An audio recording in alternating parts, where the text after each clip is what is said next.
Peak jobs. America's labor force is shrinking. America's labor force is slowly shrinking, not in raw numbers, but in proportion to the rest of the population. Severe consequences for our economy and our nation will follow. This video explains what that means, the causes and consequences, how four major 21st century forces will accelerate that decline, and why, in the end, it will be a good outcome. The U.S. employment level has been increasing for decades. The shaded bars are recessions, and the big downward spike near the end is the effect of the pandemic. By adding the number of people of working age, 15 to 64, in the population, we can see these two things trend together. That is, the number of workers needed increases as the population increases. The formula is simple. More people means more consumers, which means more demand for goods and services. More demand for goods and services motivates producers to increase output. One of the traditional ways of doing that is to hire more workers. Notice that the gap between the two is widening toward the end. This is raw data. To make it useful, to make it information, we need another tool. The Bureau of Labor Statistics has just a tool, the labor force participation rate. This compares the number of people, 16 and older, who are working to the total number of people the same age in the country's population. This presents a different picture. While both the raw numbers of workers and people in the population are increasing, the ratio of workers to population has been declining ever since a high point, what I call peak jobs, in the year 2000. We need fewer people working to support the rest of the population. That fact leads to some very interesting conversations. Let's begin with, how is this happening? Demographics. One of the principal causes of the labor force participation rate decline is the declining birth rate of the American population.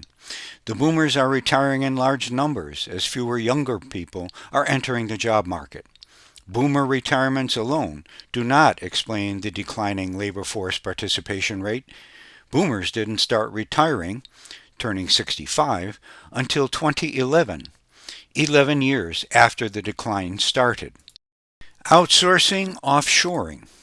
As countries began to realize economies of scale and globalization, they implemented trade pacts and new technologies, such as Malcolm McLean's shipping container system shown above, to increase production in countries with lower costs.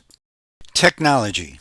Technology replaces jobs. This is a controversial position that will be discussed in more detail later. Still, estimates put the loss of manufacturing jobs at 5 million in the first 2 decades of this century alone. What does all this mean? The bottom line is that we need fewer and fewer adults in the labor force to produce all the goods and services Americans consume. This trend will accelerate in this century due to 4 forces I'm about to explain. The consequences of this trend are many, but 3 are prominent. Number 1. With fewer and fewer people earning paychecks, what will they do for income to continue as consumers? Number 2. Federal government revenue comes from 2 major sources: individual income taxes, about 50%, and payroll tax deductions for social insurance, about 36%. With fewer paychecks being issued, federal revenues will drop. Revenue for Social Security already falls short of payments. While the top 10% of people with income pay about 75% of income tax, the remaining 90% will be affected the most by this trend. Who will pay the difference? Number 3. Work provides dignity and meaning in life. Work also gives us identity. For instance, when we meet new people, one of the first questions asked is, "What do you do?" Substantial evidence tells us that unemployment has a negative effect on health. What will happen to the increasing number of people who are left out of the world of work?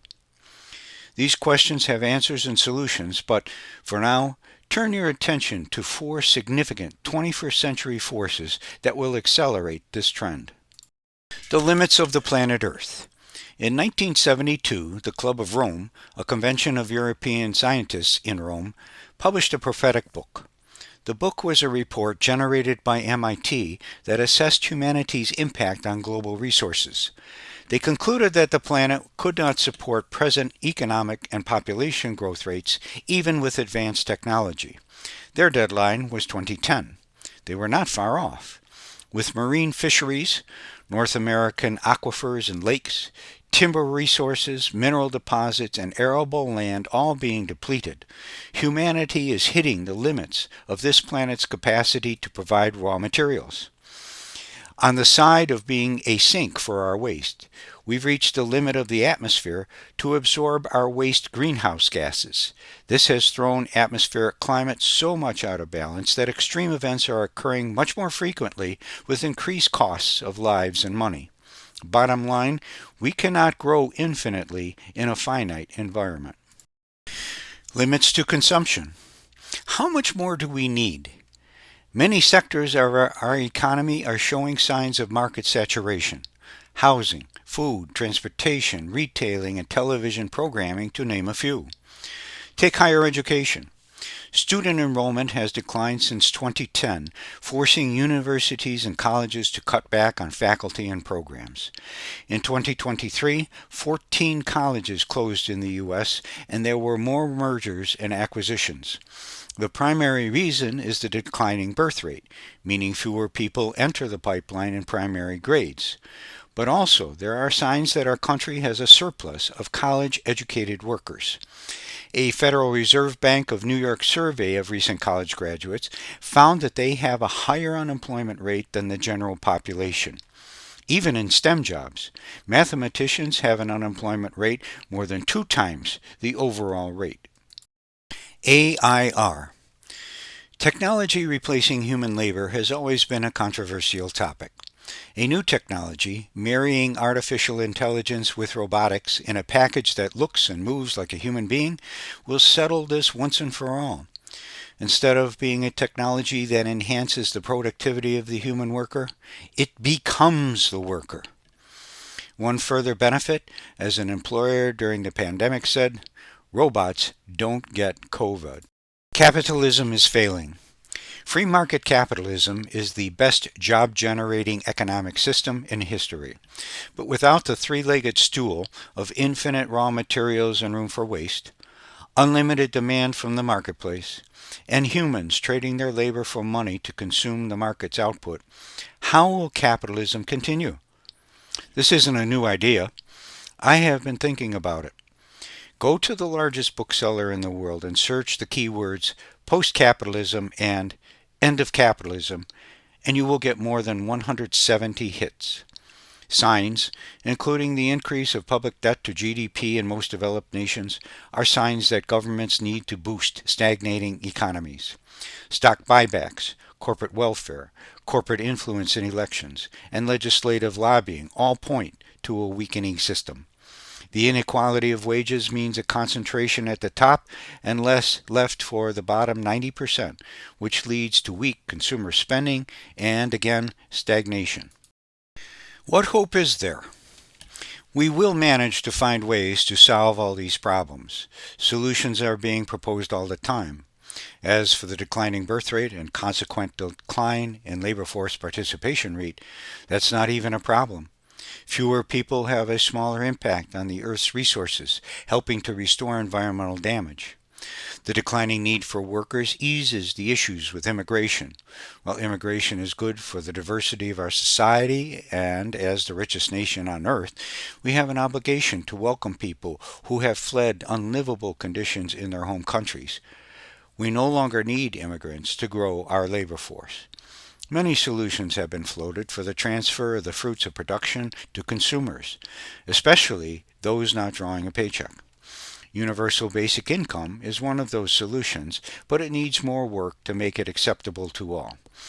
In a future where producers have no human capital, they also do not share the profits of production with the rest of society, which significantly erodes their consumer base.